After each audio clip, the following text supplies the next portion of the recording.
Hi everyone, this is Measurable69 with Take the Red Pill. So far what we have seen is a generalization fallacy where this theist of the Mount Matt will go ahead and just, grab one statement from some atheists, especially a well-known atheist, and then generalize and say all atheists think the same way. The other thing we've seen also is a straw man fallacy, where he will kind of twist the words a little bit of what's being said by Jason, and then use that new argument to propel his new argument and try to argue that. One other thing that he's been doing also that I have not really mentioned is the fallacy called cherry picking, in which case he turns around and he just cherry picks certain information that will try to support his point and not look at all the information or all the information out there that's actually go towards this point, whether good or bad. And so, hopefully trying to give credibility to what he's saying. So anyway, we're going to see what else he comes up with and take it from there. So enjoy the rest of the show. First of all, gravity is not nothing. So to say when gravity exists, the universe will create itself out of nothing is like saying if gasoline exists, the car will run on nothing. That doesn't make any sense. But it gets even worse. Gravity is not causal, it's descriptive. It can't cause matter to come into being. There can't even be gravity without matter. Einstein taught us that. Lastly, to say the universe will create itself is to put X before X. It posits the universe to describe the existence of the universe. Like saying before the universe was, there was a universe that created the universe. Stephen Hawking's refutation of God by means of science is so embarrassing to the scientific community that Martin Rees, president of the Royal Society, which is the UK's most prestigious scientific body, he's the astronomer royal at Trinity and Cambridge College, one of the most important scientists alive, says this: Stephen Hawking is a remarkable person whom I've known for 40 years, and for that reason, any oracular statement he makes gets exaggerated publicity. I know Stephen Hawking well enough to know that he's read very little philosophy and even less theology, so I don't think we should attach any weight to his views on this topic. Okay, so he first says the scientific community finds Stephen Hawking a certain way, and then he quotes only one individual. This is the classic appeal to authority. Had he interviewed the whole scientific community to get his information and cited the sources, that would have been one thing. But again, he's just generalizing that the whole scientific community feels a certain way just because one person feels that way. And that appeal to authority is meaningless. Let's see what else he comes up with. When Jason Testerman says that there's no scientific evidence for the supernatural, it shows that Jason Testerman doesn't understand what science is. Science is the study of the natural. So to ask for scientific evidence of the supernatural makes absolutely no sense. To say that science can't account for supernatural events or give me scientific proof of God is to misunderstand both science and theology. Okay, so he's saying because we're asking for scientific proof of God is to misunderstand science and theology. Well, for one thing, Jason Testerman, the atheist who's his opponent, did not ask for scientific evidence. The bottom line is this: the claim of a supernatural being that's all-knowing, all-powerful, all-benevolent, all these great things is an extraordinary claim. Therefore, extraordinary claim require extraordinary proof. It's really that simple. He's just simply twisting things around because he cannot seem to wrap that around his brain. Sorry. Stephen Hawking, in the first chapter of his book, says philosophy is dead because it hasn't kept up with advances in science. But saying philosophy is dead is a philosophical statement. As soon as you leave the realm of theory, experimentation, and replication, you've entered the realm of philosophy. Though Stephen Hawking claims philosophy is dead, his book can be found in Philosophy of Science. So I find thus far, unless my opponent can refute any of the above statements, that on the topic of origins, both of the universe and of consciousness, atheism is either admittedly ignorant or scientifically bankrupt. Wow. So he wants to talk about who's scientifically bankrupt or admittedly ignorant? Let's see here. Admittedly ignorant. Ignorant is not knowing, truly not knowing something. And up to date, there is no proof that a God exists.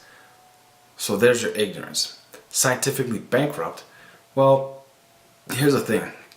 I'm going to mesh scientifically bankrupt and knowingly ignorant together in this case because they believe in something without any proof of evidence.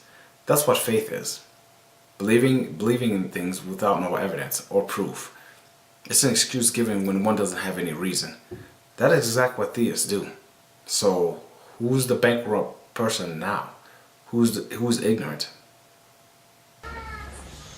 What about the second discipline, purpose? What's the objective of the universe? What should my objective be? I'm afraid atheists are in bad shape here as well. The universe, which created itself, did it for no reason. It is unaware of itself and you. You think you're aware of it, though it had no intention of creating you or the mind with which you pretend to understand it. See how purpose is sort of illusory here? The only way to end up with purpose as an atheist is to assign some purpose to yourself. It becomes a subjective thing. And we know from the definition of reality that it is objective, not subjective. Therefore, purpose on atheism would be an illusion. Okay, so the pattern of the generalization has not stopped, obviously. But here's the question I have. Who says that the universe has to have a purpose, especially for humans? Who or what says there has to be a purpose? See, people tend to make up stories and make up these fables for themselves to appease their senses of a reason why for something. The truth of the matter is, we don't know why, and we don't know yet. That's the truth of the matter. But to insert God in it, supposedly, as a God of the gap theory because you don't know, there's no purpose in that one right there. So, it seems as though maybe that's what he's leading up to. Let's see what else he has to say. What about morality? How does atheism stack up here? Well, the philosophical definition of morality is the differentiation of intentions, decisions, and actions between those that are good and those that are evil. Okay, so if he wants to use the definition of morality as a differentiation between the intention, actions, and decisions of what is good and what is evil, how about we apply that definition to the actions of God in the Bible with all the atrocity that he committed? Let's go a little further and see where this goes. During my conversations with Jason, I haven't been able to get a definition or description of good or evil from the standpoint of atheism. Evil, in my opinion, is the violation of purpose. It is to break an objective rule. But who established the rules on atheism? Ravi Zacharias says this, and I quote, "When you say there's such a thing as good, aren't you saying there's such a thing as evil? But when you say there's such a thing as evil, aren't you positing a moral law on the basis of which to differentiate between good and evil? But if you posit a moral law, you need an authoritative lawgiver." So what he's saying is, I'm not going to generalize or use the straw man fallacy, but pretty much what he said is, so if you have a law, you need an authoritative lawgiver. So who's that authoritative lawgiver supposed to be? God? Especially if it's a law on morality that he mainly stressed. Well, here's what I'm thinking. If you're going to give out law, especially a moral law, then you need to be moral yourself, or more moral than the laws that you're given. So let's take a look at 3 little instances where if there is morality, to see if there's morality in there. Let's look at, for example, 1 Samuel chapter 15. God tells Saul to go into the Amalekites and wipe out all the infant, children, and women. Now, explain to me the morality in wiping out infants and children when they have probably committed no sin, or they haven't done anything wrong to deserve to be slain. I mean, a 2 or 3-month-old baby, more likely to just cry because they need food, water, or want to sleep. So what kind of sin is that they would deserve to be slain? Let's look at another one. Judges 11, starting in verse 29. Jephthah was a mighty warrior, his brothers wanted him to fight battles, and so he made a pact with God, asking God, hey, look, if you allow me to win these battles, I will sacrifice the first thing that comes out of my house. Now, you would think an all-knowing being would know what's going to happen. You'd also think an all-powerful being would be able to make something happen or even stop something from happening if it was bad or if it was wrong. So Jephthah goes ahead and wins those battles. God, has him win the battles. And the first thing that comes out of his house is his daughter. And so what does God do? God allows him to honor the pact that they made. And Jephthah ends up sacrificing his own daughter. Where's the morality in that? Oh, and let's not forget one other thing. Another example in 2 Kings, starting at 2 Kings chapter 2.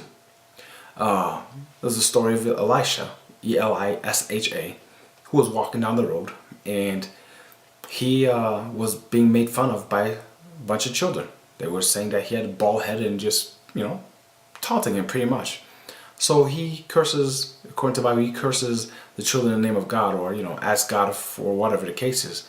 Anyway, a few minutes later, 2 bears come out and maul those children. So where's the morality in mauling children because you're being made fun of and you cannot take it from little kids? I mean, seriously? So if God is supposed to be this authoritative lawgiver on morality especially, I think he better check himself and get the morality for himself first. But that's who the atheists are trying to disprove and not prove. If there's no moral lawgiver, there's no moral law. If there's no moral law, there's no good. If there's no good, there's no evil. The question therefore self-destructs. So if there's no moral lawgiver, there's no moral law. According to who? Again, I hope he's not referring to the atrocities that God committed in the Bible and use God as the moral lawgiver, because that one is an epic fail. Atheists that make claims about morality tend to end up in contradictions. To use Richard Dawkins, one of the world's most famous atheists, he says this, and I quote, "There is at bottom no good, no evil, no purpose, just blind, pitiless indifference." But then when you turn the page, he immediately begins talking about how evil religion is.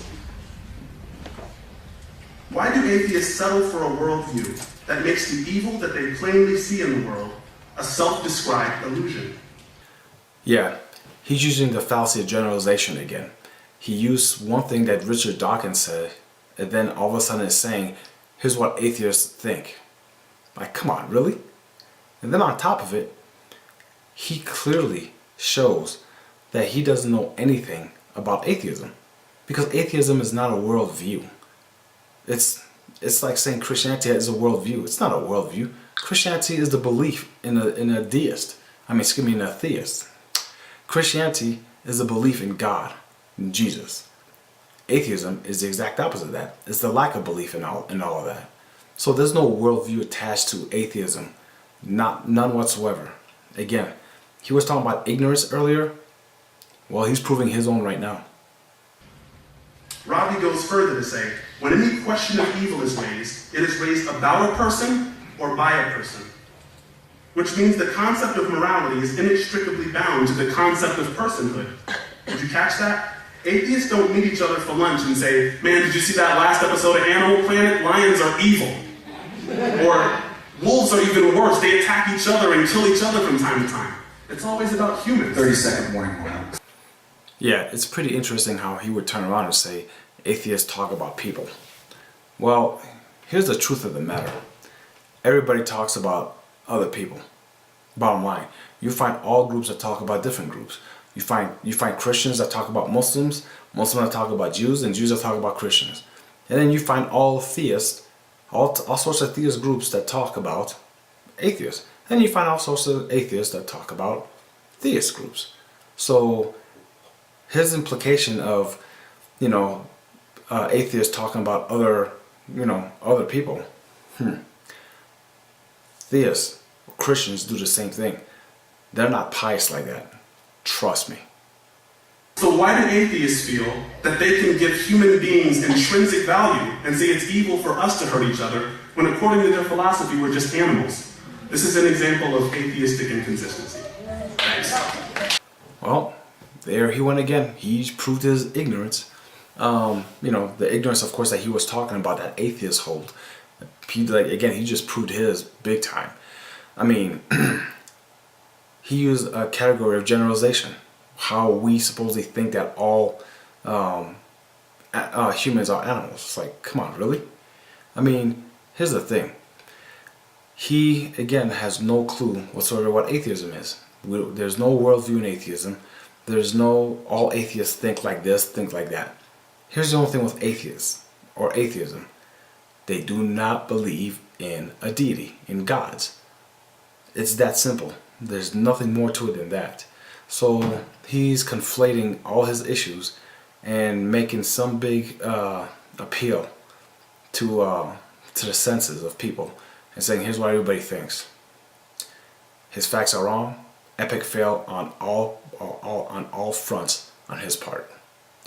Anyway, that's it for now, for today, and we will continue on with the introductions that he made and what he said. Until next time, this is Megzabo69 with Take the Red Pill.